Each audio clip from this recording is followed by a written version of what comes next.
Hello to all of our incredible volunteers. My name is Sally Dusting-Laird and I'm the manager of Volunteer for Knox. And my name's Mandy Lim and I'm the coordinator. I've had the pleasure of organising wonderful events like this one today.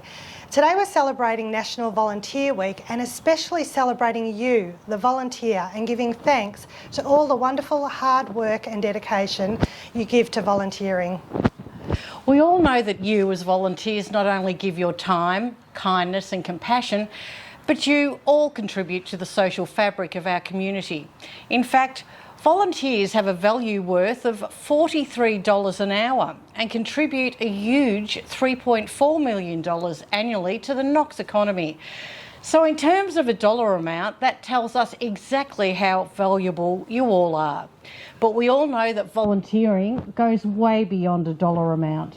It enriches lives and, as our logo says, it changes someone's world. We almost forgot to introduce you to our special guest. This is Quentin, and he's an assistance dog and our poster boy for Volunteer for Knox. He volunteers every day, calming people with anxiety issues with lots of hugs and kisses. So as you can see, volunteers come in every shape and form, and we welcome people of all abilities at Volunteer for Knox. So on behalf of Sally and I, from the bottom of our hearts, we want to thank you for all you give and all that you are. Now please relax and enjoy the movie.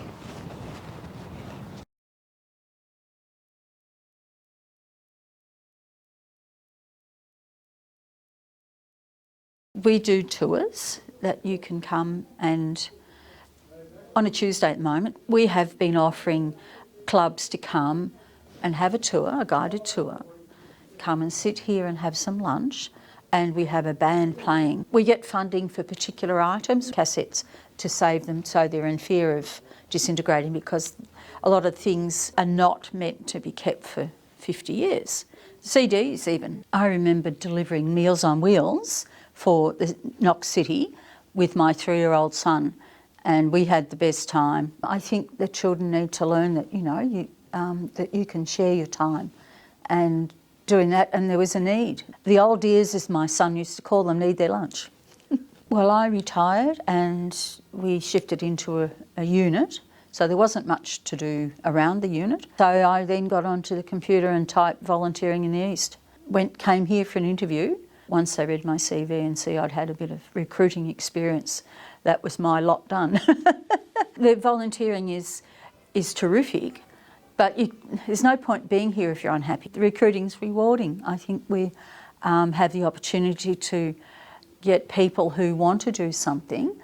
We can upskill them. One of our best recruits we got came through from Volunteers for Knox, which was probably, and Robert probably has been here about 7 years. Sally's looking now for some help in that sort of area again, and someone to help me.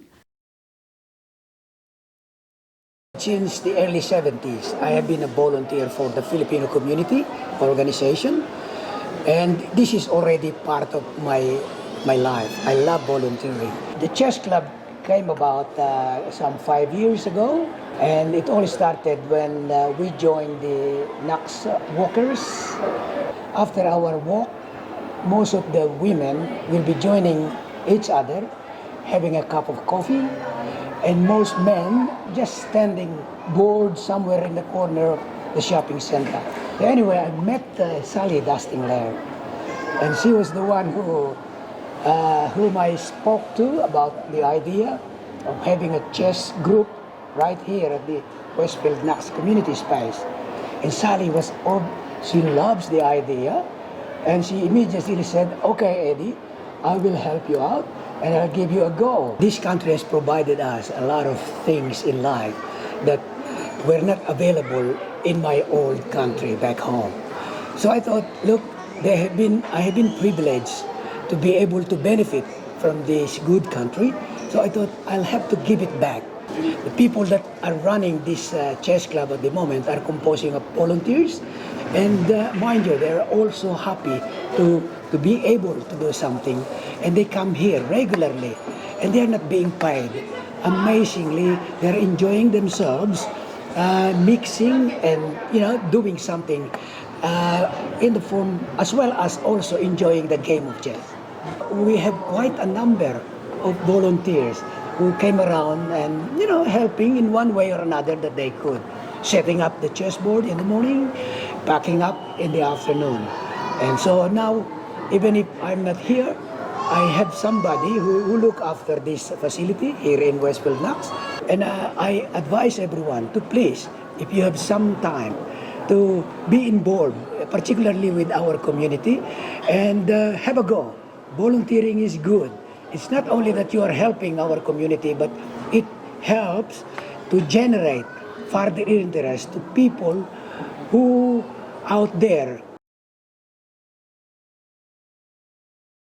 My role here as volunteer coordinator is to induct our new volunteers. I always show them around Kanara, introduce them to everybody, and then find out what their interests are. Because we have already so many great volunteers, I just try and match them up with people that I think they will get along with quite well initially, just so they get the feel of the place. My main thing is to make them feel very at ease and comfortable. We do have a lot of new start volunteers that are the older generation that need to do 15 hours a week for Centrelink. We get people that are retired. We get some people with disabilities that come in that are looking for volunteer work. Occasionally students or young mums. Yeah, quite a mixture actually. So it's a good mix, and I've got to say at the moment we have got really terrific volunteers from all walks of life. One person in particular, he was really struggling with mental health and anxiety, and he didn't sleep very well. So he would come in to Kanara about 10 o'clock, have a sleep in his car for a couple of hours. I would go and tap on his window and wake him up, and then he'd come out and start his day. I must say that made the difference from him being here to not being here.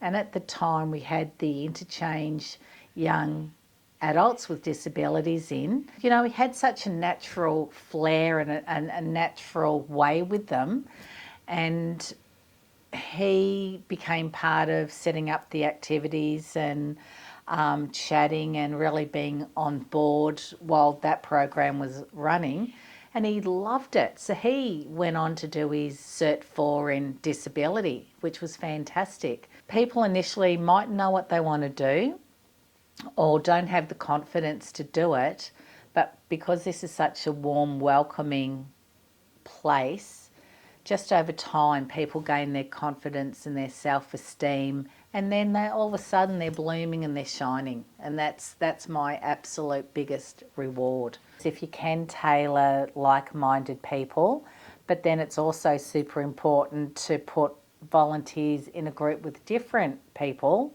because that's how we grow. Who they work with initially is super important, but then you can change it a little bit so that they get out of their comfort zone in a really safe way, so they're growing and they don't even realise that's happening. It just happens organically. But if you're really not sure what you would like to do, just getting out there and trying a few different things until you find the thing that you like. I've learnt so much about people's families, about different culture, sharing ideas, having a laugh, having a joke, particularly to see people blossom and bloom is my absolute favourite thing. Rowville Listerfield Community News. It covers the Rowville Listerfield community area. Are totally run by volunteers, except for our publisher and printer. And we're always in need of volunteers. Currently, we need volunteer walkers. Please check us online or in the hard copy. My name is Nadia. I'm born and bred in Beirut, Lebanon. My parents were refugees in Lebanon from Russia. I always had this urge of helping. It made me feel good It made me feel useful. It enriched me. And when I started primary school, I was about 6 years old, and I joined the Lebanese Red Cross, but I marched in the Red Cross march in Beirut, and I remember I was a very, very skinny, small child. My nickname at school was Mouse. The teachers used to call me Mouse because I was everywhere and this tiny little thing. In Australia, I literally started volunteering when I first came in, and I noticed how big volunteering is in Australia. It's a lot more than in Lebanon, not because we don't want to volunteer over there, it's just because you are trying hard just to make ends meet. You don't have the luxury and the blessings of volunteering. You cannot put a price on those memories. Life is not just about material things. The most precious things in life are the ones that don't cost anything, and they are the giving and the receiving. I started writing a column for the paper just as a volunteer about writing, because I love writing. I have the gift of the gab. And the children said, Mum, you can do it. So I've never been an editor. I was nervous. I was beside myself thinking, I wanted to do it. And I think, what am I doing? Why am I doing this at this stage in my life? I'm in my late 60s. So I gave it a shot.